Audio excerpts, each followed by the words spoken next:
রাজধানীর বনানীতে সাবেক বিদ্যুৎ প্রতিমন্ত্রী নসরুল হামিদ বিপুর ব্যবসা প্রতিষ্ঠান হামিদ গ্রুপে অভিযান চালিয়েছে আইন শৃঙ্খলা বাহিনী। সেখান থেকে শেষ খবর পাওয়া পর্যন্ত 1,51,000 টাকা নগদ এবং বিভিন্ন দেশের মুদ্রা পাওয়া গেছে। এছাড়াও অস্ত্র ও গুলি উদ্ধার করা হয়েছে। এর আগে ভোর 4টার দিকে এই অভিযান শুরু হয়।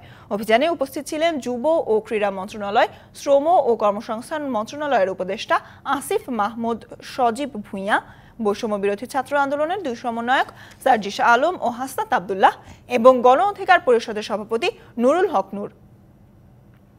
রাজধানীর বনানীতে সাবেক জ্বালানি প্রতিমন্ত্রী নসরুল হামিদ বিপুর ব্যবসা প্রতিষ্ঠানে অভিযান নিয়ে আরো বিস্তারিত জানাতে আমাদের সাথে যুক্ত হবেন সহকর্মী মাহফুজা বৃষ্টি। অভিযান কি শেষ হয়েছে কিনা এবং অভিযানে আরো কি পাওয়া গেছে, আইন শৃঙ্খলা বাহিনীও বা কি বলছে, বিস্তারিত জানাবেন।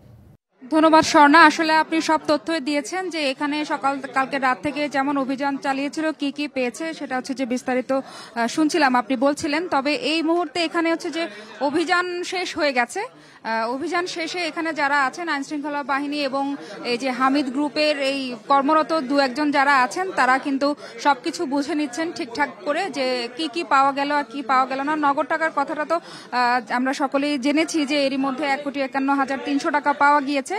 তবে 3টি ভল্ট ভাঙা হয়েছে। এখানে 3টি ভল্ট ছিল, সেগুলো কিন্তু ভেঙে ওখানে কোনো কিছুই পাওয়া যায়নি, 3টি খালি ছিল।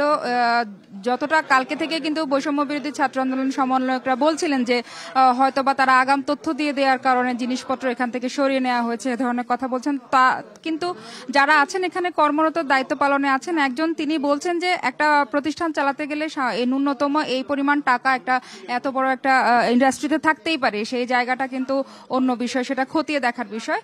এখানে আইন শৃঙ্খলা বাহিনী আছেন, ওনারা যা কিছু পেয়েছেন সবকিছুই কিন্তু নিয়ে যাচ্ছেন। পরবর্তীতে হিসেব নিকেশ করে আরো কিছু খতিয়ে বের করে বিস্তারিত জানাবে। যদিও একটি পিস্তল এবং 50 রাউন্ড গুলি পাওয়ার কথা জেনেছি আমরা, সেটার লাইসেন্সও এরই মধ্যে পাওয়া গেছে যতটা আমরা জেনেছি। তবে এখন পর্যন্ত কতটা সেটা কার নাম ঠিকানা আমরা পাইনি। আমরা একটু কথা বলবো যে এখানে আইন শৃঙ্খলা বাহিনীর দায়িত্বে রয়েছেন ডিসি সাথে।